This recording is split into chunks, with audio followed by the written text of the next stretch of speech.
নমস্কার বন্ধুরা, তোমরা সবাই কেমন আছো? আজকে তোমাদের দেখাবো শাপলা দিয়ে একটা দারুণ পদ, মানে শাপলা ভাপা যাকে বলে। তো আমি শাপলাগুলোকে আগে ভালোভাবে ছুলে নেব, ছোট ছোট টুকরা করে শাপলাগুলোকে ভালোভাবে ছুলে নিতে হবে। দেখো, ঠিক এইভাবেই কেটে তারপর সবগুলো ছোলা ধরে টান দিলেই কিন্তু শাপলাটা সুন্দর ছোলা হয়ে গেল, দেখতে পাচ্ছ। আর আমি সব বাকিগুলো এইভাবে কেটে নেব।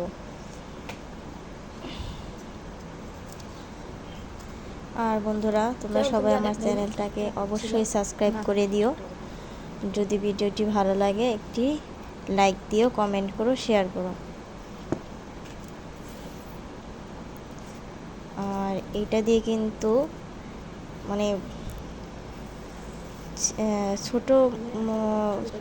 ছোটরা কি বলে আমি জানি না, কিন্তু বড়রা খেয়ে খুবই প্রশংসা পঞ্চমুখ করবে তোমাদের। বারবার খেতে বানাতে বলবে যে এভাবে বানিয়ে দেওয়া খাবো, এভাবে বানিয়ে দেওয়া খাবো। তো আমি ভালোভাবে এগুলোকে ধুয়ে নিচ্ছি। দেখো, এটা কাটার আগে ধুয়ে নিলে ভালো হয়। আমার ছোলা হয়ে গেছে, এইভাবে ধুয়ে নিচ্ছি। তারপরে এগুলোকে আমি ঠিক ছোট ছোট আকারে কেটে নেব।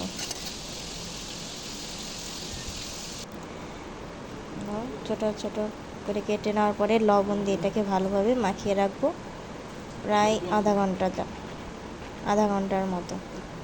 ঠিক আছে, এভাবে রেখে দিতে হবে। তাহলে কি হবে বন্ধুরা, দেখছো, আধা ঘন্টা পরে আমি এসেছি।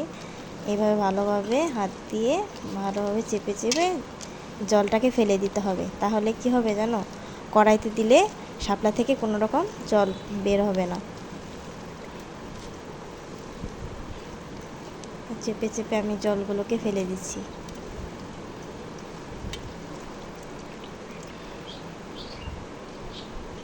এই দেখো কতগুলো জল বেরিয়েছে। এখন আমি পাটায় কাঁচা লঙ্কা আর সর্ষে বেটে নেব ভালোভাবে। আর যতটা পারবে জল কম দিতে চেষ্টা করবে, জল কিন্তু বেশি দিলে তেতো হয়ে যাবে সর্ষে।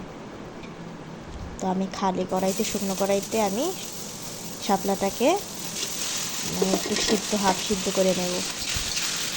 ভালোভাবে নেড়ে চেড়ে এটাকে সিদ্ধ করে নেব এভাবে, যাতে জল না থাকে। দেখেছো, কোনো জল কিন্তু বের হয়নি। দেখছো, এই লবণটা দেওয়ার জন্য কোনো জল বের হয়নি। ঠিক এভাবে নেড়ে নেব। দেখবে যে একটু জল নেই।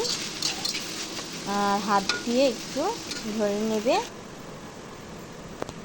দেখো, আমাদের সর্ষেটা বাটা হয়ে গেছে। এখানে আমি সর্ষেটার মধ্যে একটু সর্ষের তেল আর একটু সামান্য চিনি আর লবণ দিয়ে নেব। ব্যাস, আর কিছু এখানে দিতে হবে না।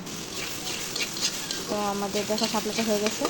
হাত দিয়ে এভাবে চেপে ধরতে হবে। দেখো, একটু সামান্য হালকা পরিমাণে গলেছে কিনা এটা দেখলেই তোমরা বুঝে যাবে যে হয়ে গেছে। তো আমি এগুলোকে দিয়ে দিচ্ছি। দিয়ে নাড়াচাড়া করে তোমরা গ্যাসটাকে অফ করে দিবে। সাথে সাথে অফ করে দিয়ে এটাকে ঢাকা দিয়ে 2 মিনিট রাখতে হবে। ঠিক এভাবে 2 মিনিট রাখতে হবে। দেখো, এই নামিয়ে নিয়েছি। কত সুন্দর একটা ফ্লেভার, আর দেখতেও খুব ভালো লাগছে। তো আমার বাবা খুবই এটা পছন্দ করে। আর গুরুজন ব্যক্তিরা যারা আছে তারাও খুব খেতে ভালোবাসে। তো একবার বাসায় ট্রাই করে দেখবে তোমাদের কেমন লাগে খেতে। তারপর অবশ্যই আমাকে একটা কমেন্ট করবে। বাই বাই বন্ধুরা।